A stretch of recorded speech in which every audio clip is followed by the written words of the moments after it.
What does the pelican mean anyway? Well, in Manly P. Hall's book, it represents the sun feeding its children in the mysteries of the secret societies. We know that the peacock in India represents the sun god, or the bearer of the gods, and the Yazidis believe that it represents Satan. And here it is in Westminster Cathedral. The ancients worshipped the dead. That was their worship. They didn't know a living God. They only believed that their gods once lived on earth and ascended to the heavens. The Pantheon in Rome was a place where people gathered to worship the astrological gods. Those gods have been transferred to the Vatican, that holds the largest collection of pagan antiquities in the world. This concept of worshiping the dead has been adopted in the church as saint worship. Here we see that in Egypt they had 365 gods, one for each day of the year.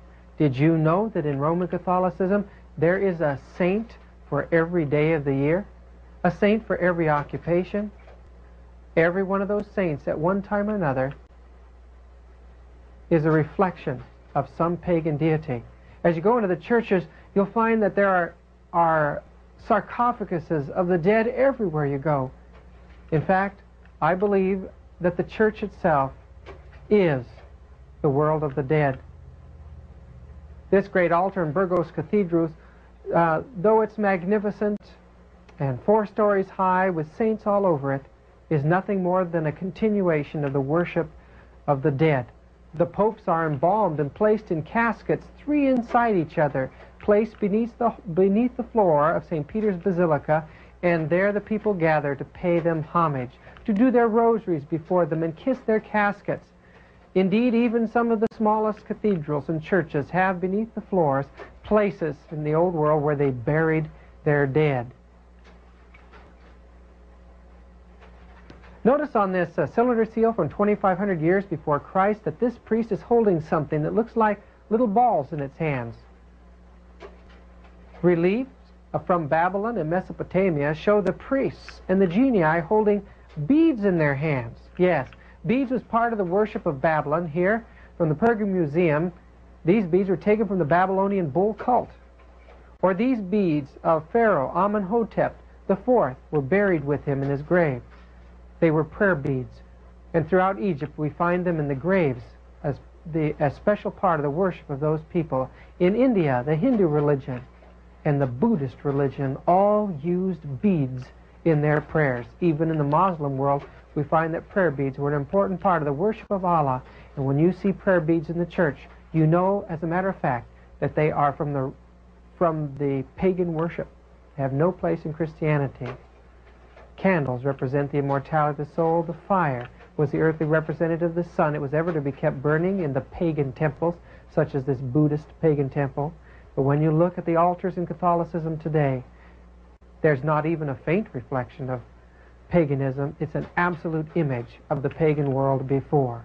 People spend a lot of money buying candles to place before altars of saints who can't hear or see them. Incense is offered up around the altars during the Mass and during the ceremonies of Catholicism, in the same way that incense is offered up in the Orient in Hinduism centuries before. But the strangest part of Catholicism is its veneration of a human priesthood. In the book Dignities and Duties of the Priest, or Silva, we find that St. Alphonsus de Liguori gives the doctrinal view of the position of the priest.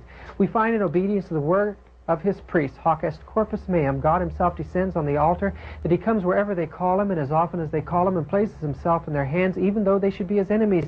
And after having come, he remains entirely at their disposal. They move him as they please from one place to another. They may, if they wish, shut him up in the tabernacle, expose him on the altar, or carry him outside the church. They may, if they wish, if they choose, eat his flesh and give him for the food of others. Oh, how great is their power! The people have to come to the priest to receive the sacrifice of Christ. The power of the priest is the power of the divine person, for the transubstantiation of the bread requires as much power as the creation of the world. Thus, the priest may be called the creator of his creator. The idea that Jesus is recreated and his sacrifice duplicated in every wafer is an abomination. The priest is the most sublime of all created dignities, an infinite dignity, an astounding miracle, great, immense, and infinite, exalted above all celestial heights. He is inferior only to God.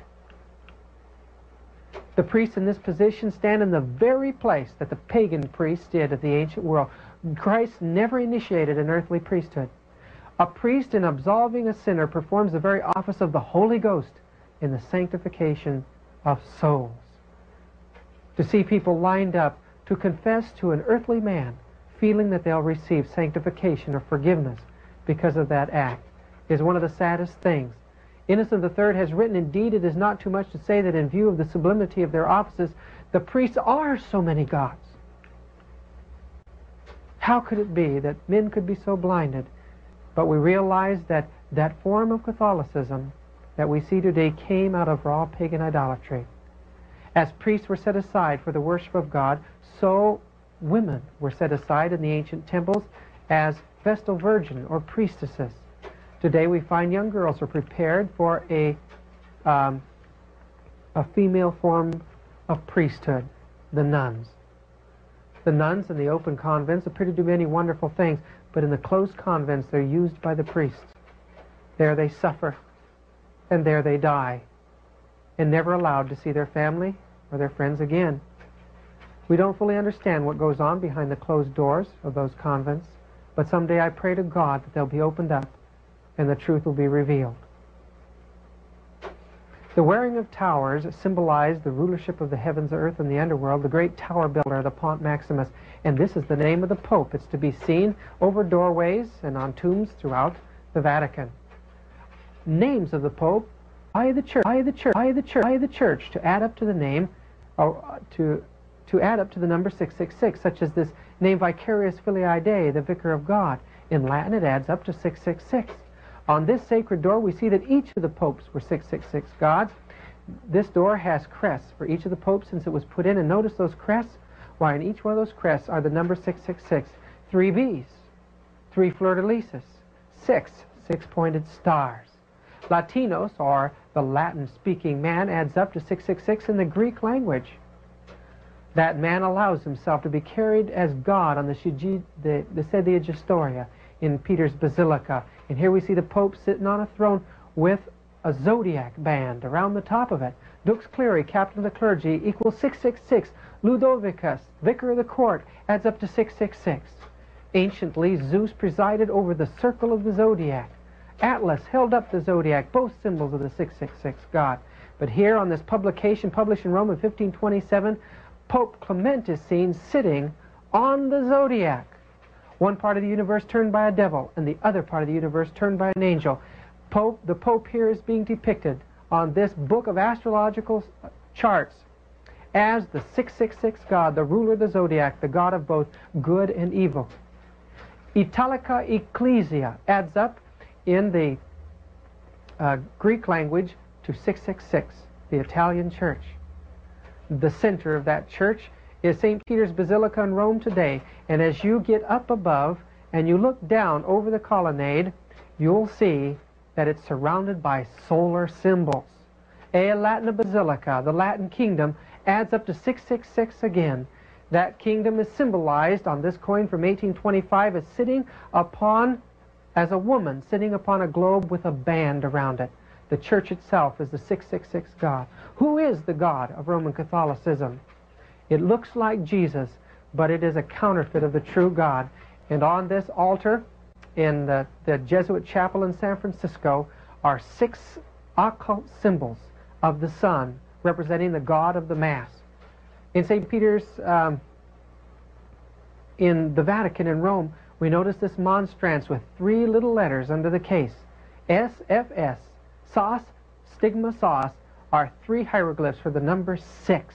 The people don't realize when they bow down and when they worship this system and when they see this man at their head that they're really bowing down to that 666 God. In the Greek transliteration of the name, Satan adds up to the number 666. We understand, and it's clear, that the system of Catholicism is in fact the beast of Revelation. What is its mark? Going back, we find that God gave mankind a mark or a sign of his own authority. That sign resides in the Sabbath.